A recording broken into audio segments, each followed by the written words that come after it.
welcome to the Marley Bird YouTube channel, brought to you by Red Heart Yarns. In this video, I will show you how to make this super simple crescent shawl. This is one of those patterns that I saw published on the redheart.com website that got me super excited. I could not wait to grab some brand new yarn by Red Heart called Hopscotch and show you how to make this super simple shawl.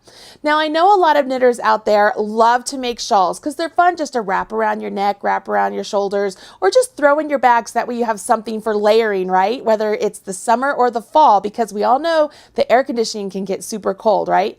Well, the crescent shawl is something slightly different than a basic triangle shawl, and it could be a little bit confusing to some of you, but honestly, I feel like once you get down the sequence of how the increases are worked, you'll have no problem.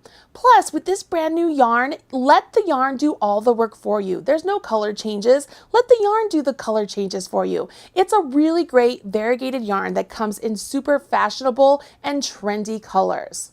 Let's go ahead and take a look at what you need for this pattern. As I mentioned, this is a free pattern available on redheart.com.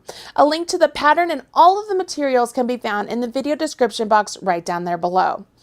Along with the pattern, you are also going to need 2 balls of Hopscotch, a brand new yarn by Red Heart. You can get any colorway you want. This one is actually called Somersault. Pretty cool, right? Along with that, you will need a pair of size 8 circular knitting needles. Now, you'll want circular knitting needles because as the width of the shawl grows, you want the space of the knitting needles to be able to accommodate that. So you could start off with smaller knitting needles like 24-inch and then go up to a 36-inch and then even larger if you want as the shawl grows. It's totally up to you. Along with the needles, I'm going to suggest you get a bent tip tapestry needle because I love those, a good pair of scissors, and then I am going to throw in there, you should really get some stitch markers. I know they're optional on the pattern, but I highly recommend some stitch markers. Go ahead, grab your pattern and your materials, and I'm going to get you through row 5, because once you know that, you've got the rest of the pattern. It's cake. You start off this pattern by casting on 5 stitches, and I am going to go ahead and just make a simple slip knot and use the long tail cast on for my 5 stitches. If you want detailed instructions for how to do the slip knot or the long tail cast on, go ahead and visit my beginner knitting videos right here on the Marley Bird YouTube channel. You can see I'm simply just placing 5 stitches on my needle. Do you have to use the long tail cast on? No, but I like the way it gives a little bit of stretch to those stitches. Once you get 5 stitches on, it's time to go ahead and begin. So you will turn your work and you will knit this first row. So I go ahead and turn and I am going to knit. Now I am going to knit with the yarn in my left hand, but it does not make a difference. You will simply knit as normal whether you hold the yarn in your left hand or your right hand. After you knit those stitches, you go ahead and turn your work, and this will be the right side of my work. At this point, if you wanted to place a stitch marker right there to represent the right side, you totally could. I'm not going to right now, but that's something you can choose to do. Once you've done this, we need to begin to get our increases started off. So we begin with a knit 1, and then we will work a knit front and back. So you will go into that stitch as if to knit, and knit it. So yarn over, come out, but don't let that stitch on the left-hand needle jump off yet. You will extend your right-hand needle, swivel that needle around, and go into the back leg of that same stitch. Yarn over, and then come out that stitch and off. So what you've done here is you've created 2 stitches where there was 1. And one of them looks like it has a little purl bump right there, and that's perfectly normal and natural. Once you've done that, that's the KFB. It's called the knit front and back. You will then go ahead and knit 1, and we will do a KFB again. Now I will go ahead and hold my yarn in my opposite hand so you can see how this works. You go into the stitch, yarn over and come out the stitch, but don't let it jump off. Extend the right hand needle, swivel it around, go into the back leg of that same stitch, yarn over, come out of that stitch and off. So I have 2 stitches where there was only 1. Now I will go ahead and I will knit that last stitch. I now should have 7 stitches on my needle. Once I have that, I go ahead and turn my work. We're on row 3, and I will knit 2. So I will knit 1 and knit 2, and I will yarn over. So my yarn is in back. I bring it up between my needles and come back to the back over top of my right hand needle. I like to hold that yarn over in place, so you'll notice I put my thumb on the yarn over. By simply placing my thumb on that yarn over, I just make sure it doesn't go anywhere. Now I can go ahead and work in pattern, which says to knit 3. So I knit 1, 2, and 3. After you knit 3, you do a yarn over again. So my yarn's in back. I come up between my needles, come over top of my right hand needle, and then I like to hold it. Then I will go ahead and I will knit 2 stitches. So knit 1 and knit 2. Those 2 yarn overs are increases. So as I count my stitches on my needle, I now have 9 stitches. That completes row 3. So now we begin row 4. And row 4 and row 5 are the repeat for this pattern. So as we learn row 4 and row 5, that's all you need to know for this pattern. Are you ready? I go ahead and I turn my work, and I will start off by knitting 3. So I'm going to knit 1, 2, and 3. Now those 3 stitches are the garter stitch side of the crescent shawl. So this is where I would want to use my stitch marker. I like placing a stitch marker wherever it is a signal to myself saying, hey, something's changing here. So I know that these first 3 stitches are going to be knit on every single row. The same thing can be said about the final 3 stitches. So we will place a marker down there as well. Now that I've placed my marker, we move on into the pattern. And the pattern starts off with another increase, but this one is a knit 1, yarn over, knit 1, all in one stitch. Here we go. You ready? So what you will do is you will go into the stitch and you will knit 1. Okay?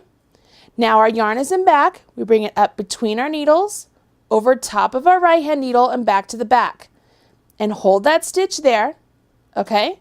And now you go ahead and you can knit into that same stitch once again. I'm not even knitting through the back. I'm knitting just through that same stitch once again. What that has done is it's created a knit 1, a yarn over, and a knit 1, creating this hole which will give us a nice eyelet edge to the side of our shawl. Once you've done that knit 1, yarn over, knit 1 into the same stitch, you will carry on and you will do knit stitches to the last 4 stitches. So you knit 1 and we're to the last 4 stitches. We do that knit 1, yarn over, knit 1 again. So I will go into the stitch, knit 1, come out, yarn over my right hand needle, and then knit 1 again. I know it seems clumsy, but trust me, it works. So we have done that. This is where I will place another marker. So I'm placing my marker there because that's letting me know that these last 3 stitches are knits, because I'm going to go ahead and knit those last 3 stitches. Now, you don't have to use markers if you don't want to, but I really like using markers, and that's why I've placed them in there. So now you know how to do row 4. Let's look at row 5. Row 5 is really simple. Turn your work, and I like to put my stitch markers on the same side as the fabric as I'm looking at. And we begin with our knit 3, which we already know because our stitch markers are right there. So 1, 2, and 3. I simply slip my stitch marker, and now I will yarn over. So my yarn is in back. I bring my yarn forward, back over top of my right hand needle, and hang on to that there. Now I will go ahead and knit to the last 3 stitches. So there's 1, 2, 3, 4, 5, 6, and 7. I'm to my last 3 stitches, and what I want to do is I want to yarn over again. So my yarn's in back. I bring it up over top of my right hand needle, slip my marker, and go ahead and knit my last 3 stitches. Pretty easy, right? Now I turn my work, and this is all you have to do for the whole rest of the pattern. The rest of the pattern has you repeat rows 4 and 5, okay? So you're going to repeat rows 4 and 5 until you get 285 stitches. So let's go ahead and do row 4 once again. I'm going to hold my yarn in my opposite hand this time, and I will start off with my knit 3 because that's how we will start off every single row. 1, 2, 3, slip my marker.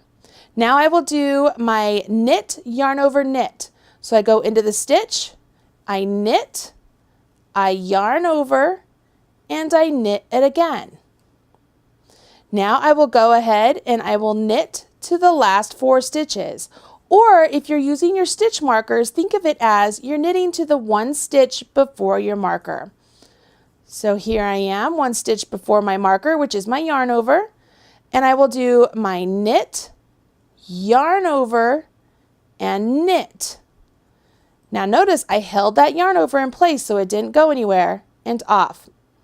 Slip my marker, and I knit. Pretty easy, right?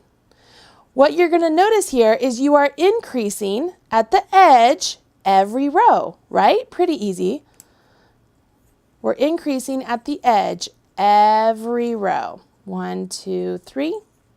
Slip our marker. So we are on row 5, remember? So we yarn over, and you go ahead and you will knit to the last 3 stitches, or we'll knit over to the marker, the second marker if you're using it. It's all garter stitch, really easy, which makes this pattern great because you let the yarn do all the work for you as far as the visual interest. I'm over to my marker, I yarn over again, slip my marker, and I knit 3. Turn my work, and I would just go ahead and continue on. Pretty simple, right? I mean, there's nothing to this, you guys. It's so simple. And the yarn, yes, I'm using a really subtle brown, gray, and cream kind of tones. But if you decided to use the colorway called Kickball that's in the pattern, you can see that the colors really begin to work and meld together, and it's really beautiful. So you continue on working this stitch pattern, so you repeat rows 4 and 5 until you get to 285 stitches. At that time, you will begin to do some simple eyelets along the final edge of the shawl, and then you will bind off loosely. Now, because I know you know how to do the eyelets because I just showed you how to do all the stitches, I want to show you how to do the loose bind off now, so that way you have no problem with that. For the stretchy bind off, the instructions say to go ahead and knit the first stitch. Now you will knit the next stitch, slip the 2 stitches from the right hand needle back over to the left hand needle, okay? And then you will knit those 2 stitches together through the back leg. So you have 1 stitch bound off. You will knit 1 more stitch. And then what you do is you put these 2 stitches back over on the left hand needle and you stick your right hand needle through the back leg. What you're going to notice here is that it becomes a very seamless motion, meaning when you have to slip the stitches over, you're really not going to have to slip them. Watch. So I have my 2 stitches over here on my right hand needle. I simply take my left hand needle, stick it into the front legs, and I'm already in position. You see that? So it's not like it's an extra step of move the stitches over and then knit them together. It's already in position. So rather than doing a typical bind off where you have this back stitch jump up and over that one, we're actually knitting these 2 together through the back leg. So I simply stick my left hand needle into the front leg of those 2 stitches and then knit them together. It's really that simple. I knit the stitch, stick my left hand needle in front leg of those 2 stitches, and then knit them together. What this does is it creates a nice and stretchy bind off, which is perfect for your shawl because the last thing you want is for your shawl to be really cinched up and tight along the final edge. So it's important you do the stretchy bind off. Now you know everything you need to know to make this incredible shawl. Hopefully you will run out, grab yourself some of this really great hopscotch yarn in some awesome colors. I love that color kickball. I think it's beautiful, and I know you will too. If you go ahead and make this shawl, please share with me over on the Marley Bird Facebook page. I'll put a link to it right there at the bottom of the screen. Other than that, hit subscribe, smash that like button, and I'll catch you back here again soon. Bye everybody. Hey, don't leave yet. I'm sure there are other videos here that you will enjoy. Go ahead and check out some of my knitting and crochet videos, as well as some of my crafting videos. You will love them, I promise. If you hit subscribe, you'll be up to date whenever there's a new video released. And as my kids say, don't forget to smash that like button. Bye.